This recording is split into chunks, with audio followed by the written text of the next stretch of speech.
এক মিনিট থামুন। এই ভিডিওটা স্কিপ করবেন না, কারণ আজ আপনি যে কষ্টটা কাউকে বলতে পারছেন না, সম্ভবত ঠিক এটাই আপনাকে ভেঙে পড়া থেকে থামিয়ে দেবে।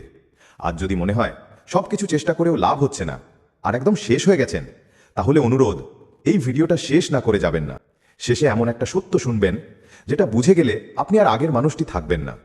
এখন চোখ বন্ধ করুন, মন শান্ত করুন আর শ্রীকৃষ্ণের কথাগুলো মন দিয়ে শুনুন।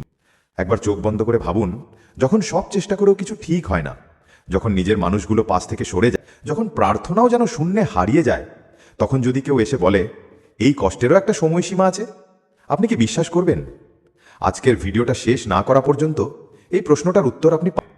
কারণ আজ আমরা কথা বলবো সেই একমাত্র মানুষটির কথা যিনি নিজে ঈশ্বর হয়েও সবচেয়ে বেশি কষ্ট দেখেছেন, শ্রীকৃষ্ণ। তিনি যুদ্ধ থামাতে পারতেন, অশ্রু মুছিয়ে দিতে পারতেন, কিন্তু তবুও তিনি একটাই করেছেন, মানুষকে শক্ত বানিয়েছেন। আজ যদি আপনার জীবনটা ভেঙে পড়ছে, এই কথাগুলো আপনার জন্যই। আপনি কখনো ভেবেছেন ভালো মানুষদের জীবনেই কেন বেশি কষ্ট আসে? অর্জুন কোনো অন্যায় করেন, তবুও মহাভারতের যুদ্ধক্ষেত্রে তার হাত থেকে গান্ডীব পড়ে গিয়েছিল। তিনি বলেছিলেন, হে কেশব, আমি যুদ্ধ করতে পারছি না। এই এক লাইনের ভিতরেই লুকিয়েছিল ভয়, অসহায়তা আর হারানোর গভীর যন্ত্রণা। তখন শ্রীকৃষ্ণ সঙ্গে সঙ্গে কিছু বলেননি, কারণ কষ্টের মুহূর্তে উত্তর সবচেয়ে আগে দরকার হয় না, দরকার হয় বোঝা। খারাপ সময় আসে শাস্তি দিতে নয়, খারাপ সময় আসে প্রস্তুত করতে। একটা প্রশ্ন আপনাকে ভিতর থেকে নাড়া দেবে, যদি শ্রীকৃষ্ণ চাইতেন দ্রৌপদীর চুল ধরার আগেই দুঃশাসনের হাত থামিয়ে দিতে পারতেন না, তবু কেন থামালেন না? কারণ যদি অন্যায় কখনো চোখে না পড়ে, তাহলে ন্যায় জন্মায় না। শ্রীকৃষ্ণ জানতেন এই কষ্টই এমন একটা যুদ্ধ তৈরি করবে যেটা শুধু কুরুক্ষেত্রে নয়, মানুষের বিবেকের ভেতরে চলবে। আজ আপনার যে কষ্ট, সেটাও এমন এক প্রস্তুতি যার ফল আজ না হোক আগামীকাল আপনার পুরো জীবন বদলে দেবে। এখন শ্রীকৃষ্ণ শেখানো 5টি সূত্র মন দিয়ে শুনুন। প্রথম সূত্র, প্রশ্ন করুন, অভিযোগ নয়। অর্জুন অভিযোগ করেননি, তিনি প্রশ্ন করেছিলেন, আমার করণীয় কি? প্রশ্ন পথ দেখায়, অভিযোগ আপনাকে আটকে রাখে। আজ নিজেকে প্রশ্ন করুন, এই কষ্ট আমাকে কি শেখাতে চায়?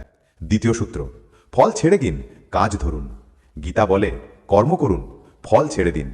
কারণ ফল আপনার নিয়ন্ত্রণে নেই, কিন্তু চেষ্টা আপনার নিয়ন্ত্রণে আছে। মনে রাখবেন, অধিকাংশ দুশ্চিন্তা জন্মায় ফল নিয়ে অতিরিক্ত চিন্তা থেকে। তৃতীয় সূত্র, নিজের শক্তিকে ভুলে যাবেন না। ভিডিওতে লাইক, কমেন্ট, শেয়ার এবং সাবস্ক্রাইব করতে ভুলবেন না। কখনো বলেননি আমি তোমার হয়ে যুদ্ধ করব, তিনি বলেছেন তুমি করো। কারণ ঈশ্বর সাহায্য করেন আপনার হাত দিয়েই। আপনি দুর্বল নন, নিজের শক্তিটা ভুলে গেছেন। চতুর্থ সূত্র, নিজেকে কখনো একা ভাববেন না। যখন সব শেষ মনে হয়, তখনও শ্রীকৃষ্ণ বলেন, আমি আছি। আপনি দেখতে পাচ্ছেন না, কিন্তু আপনি কখনো একা নন। অনেক সময় ঈশ্বর চুপ থাকেন, কারণ তখন আপনি বড় হয়ে গেছেন। পঞ্চম সূত্র, সময়কে সময় দিন। মহাভারত একদিনে শেষ হয়নি, আপনার কষ্ট একদিনে শেষ হবে না। কিন্তু একটা সত্য মনে রাখবেন, প্রতিটা রাতের পর সূর্য ওঠে। আজ যদি আপনার জীবনে চাকরি না থাকে, সম্পর্ক ভেঙে যায়, টাকা, সম্মান বা শান্তি হারিয়ে যায়, একটাই কথা মনে রাখবেন, এই অবস্থা আপনার শেষ নয়, এটা আপনার নতুন শুরু। শ্রীকৃষ্ণ কখনো বলেননি কষ্ট আসবে না, তিনি বলেছেন কষ্টে ভেঙে পড়বেন না। এখন যাওয়ার আগে একটা শেষ প্রশ্ন, যদি শ্রীকৃষ্ণ নিজের জীবনেও সব কষ্ট থামাননি, তাহলে আপনি কেন ভাবছেন আপনার জীবন আলাদা? কিন্তু পার্থক্য একটাই, শ্রীকৃষ্ণ কষ্টে ভেঙে পড়েননি, তিনি মানুষ তৈরি করেছিলেন। আজ যদি আপনার জীবন ভেঙে যায়, তাহলে সেটাকে শেষ ভাববেন না, কারণ ভাঙার শব্দ না হলে শক্ত হওয়াই হয় না। এখন একটাই অনুরোধ, যদি এই কথাগুলোর একটাও আপনার বুকের ভিতর নাড়া দেয়, তাহলে এই ভিডিওটা লাইক করুন। এটা শুধু একটি লাইক নয়, এটা আরেকজন ভেঙে পড়া মানুষের কাছে এই কথাগুলো পৌঁছে। এখন কমেন্টে লিখুন, আমি শক্ত হচ্ছি। এই কথাটা লিখে নিজেকেই প্রতিজ্ঞা দিন।